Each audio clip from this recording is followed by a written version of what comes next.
လာပါမိသားစုများဒီကနေ့နက်နက်တီးလေးပေါ့နော်ကျွန်မဝိတ်ကြဖို့ရအတွက်ကို၎င်းခန္ဓာကိုယ်အတွင်းပေါ့နော်ကလေးစားတွေအတွက်ကိုတော့၎င်းကောင်းတယ်ကျွန်မပေါ့နော် smoothie လေးပြန်လုပ်တော့မယ်နော်ဒီနေ့ smoothie လေးကတော့ကျွန်မရဲ့ပေါ့နော်ဒီမှာတခွားတီးလေးပါပြီးရင်နက်နက်တီးပေါ့နော်တစ်ခွက်ပြီးရင် Spanish အရွက်ကလေးပေါ့နော်ဟင်းနုနယ်ရက်လေးတစ်ခွက်ပါ blueberry လေးတစ်ဝက်ဖြစ်ပါတယ်ဒါကကြတော့ Greek yogurt ကလေးပါနော် plain လေးပါနော်တခြားတဲ့ပါဝင်မှုအင်မတန်မှနည်းပါတယ်ပြီးတဲ့အခါမှာတော့ချင်းလေးပေါ့နော်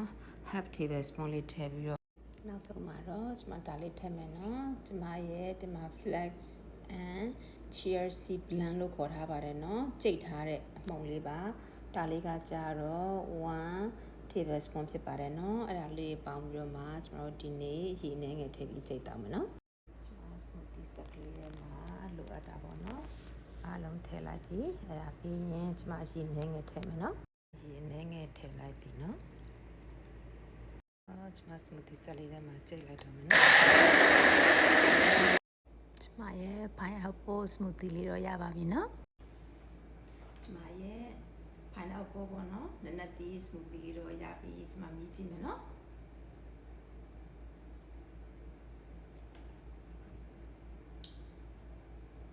အရန်ကောင်းတယ်နော်ဘာဖြစ်လဲဆိုတော့ဒါလေးကအချင်းဘက်ကိုနည်းနည်းဆူတယ်ဒါပေမဲ့ကျမတို့ကအရသာလေးမြည်ပြီးမှပေါ့နော်အရန်ချင်းတယ်ဆိုပြီးတော့မှကျမတို့တကြားတွေစားတွေပေါ့နော်ပြားရည်တွေထက်မထက်ပါနဲ့နော်ဘာကြောင့်လဲဆိုရင်ကျမတို့ကဒီလို smoothie လေးတွေတောက်ချင်းကကျမတို့ချမ်းသာရေးအတွက်ပေါ့နော်စေတခွက်လည်းဖြစ်တဲ့အာဟာရလည်းဖြစ်တဲ့အခါမှာပေါ့နော်တကြားတဲ့ပါဝင်မှုတွေကပြန်ပြီးများတယ်ဆိုရင်လည်းကျမတို့ပေါ့နော်ဒီလိုမျိုးစီးကြိုတွေလည်းပဲပြန်ပြီးဖြစ်နိုင်တာဖြစ်တယ်ပေါ့နော်အချိုဓာတ်ကလေးကတော့ blueberry မှာလည်းပါတယ်ပြီးတဲ့အခါမှာပေါ့နက်နက်သီးမှာလည်းပေါ့နော်အချိုဓာတ်ကလေးတွေပါတယ်ဒါကြောင့်မလို့ဒီလောက်အနေထားဆိုတော့ပေါ့နော်ကျမတို့တောက်တာအတွက်အရင်အဆင်ပြေပါတယ်နော်မိသားစုတွေပေါ့နော်တခုအားပေးချင်တာပါလဲဆိုရင်ကျမတို့နဲ့တင့်တော်ရဲပေါ့နော် smoothie လေးတွေအမျိုးစုံရှိမှာပါပေါ့နော်ကျမတို့ကြည့်လို့ရတယ်ကျမလည်းတစ်ထိုင်တစ်လောက်ပေါ့နော်တင်ထားပေးမယ်ဗီဒီယိုလေးတွေထဲမှာတနေ့မှာ smoothie တစ်ခွက်ကိုပေါ့နော်တောက်ဖို့အတွက်ကျမကအားပေးချင်တယ်ကျမကိုယ်တိုင်လည်းတောက်တယ်ပေါ့နော်နေ့တိုင်းမှာမတူညီတဲ့ smoothie ကျမတစ်မျိုးအများတန်းတောက်တယ်အဲ့ဒါကဘာလဲဆိုရင်ကျမတို့ရဲ့သွားလေးကိုပေါ့နော်ထိမ့်သိမ်းရာရောက်တယ်ပြင်ကျမတို့ရဲ့အစာအိမ်ကိုတနက်ပေါ့နော်ကျမတို့ကဘယ်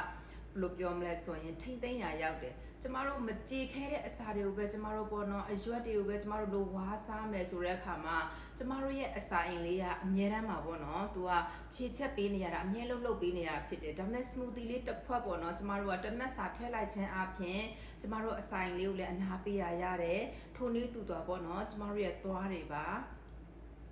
ကျမတို့ဆိုရင်အသက်50နားရောက်လာပြီဆိုတဲ့အခါမှာဒီသွားလေးတွေကပေါ့နော်နည်းနည်းလေးတော့ပေါ့နော်လှုပ်ခါလာကြပြီဖြစ်တယ်တချို့ဆိုရင်သွားပိုးစားတာမျိုးဖြစ်တယ်တချို့ဆိုရင်ပေါ့နော်သွားအပေါက်တွေရှိတယ်ဖာရတယ်ပေါ့နော်အမျိုးမျိုးတချို့ဆိုလည်းနှုတ်လိုက်ကုန်ပြီပေါ့နော်ဒါကြောင့်မလို့ဒီသွားလေးတွေကိုလည်းငဲ့ညာတော့အားဖြင့်ကျမတို့က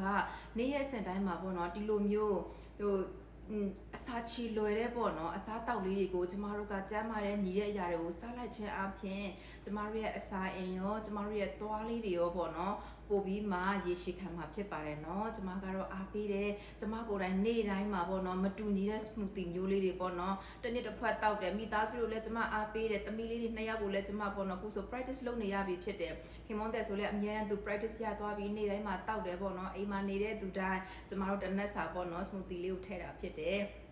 ဒါကြောင့်ပေါ့နော်ဒီထဲမှာပါတဲ့မိသားစုတွေအားလုံးလည်းအားပေးခြင်းနဲ့ဖြစ်နိုင်တယ်ဆိုရင်ပေါ့နော်မြန်မာနိုင်ငံမှာရှိတဲ့မိသားစုတွေကအနည်းငယ်တော့ခက်ခဲမှာပါဒါပေမဲ့ကျမတို့ပေါ့နော် city mart တွေပေါ့နော်ရှိမဲ့ထင်ပါတယ် market တွေမှာပေါ့နော် smoothie set ကလေးတွေအဲ့ဒါလေးနဲ့ကျမတို့ပေါ့နော်မီးလေးလာတဲ့အချိန်လေးတွေမှာပေါ့နော်စူးစမ်းပြီးမှပေါ့နော်တနေ့မှာတစ်ခေါက်လောက်တော့တောက်ပေးကြရအောင်ပေါ့နော်တက်ရှိကျမ်းမှာလှပတဲ့ဘဝတွေပိုင်ဆိုင်နိုင်ကြပါစေနော်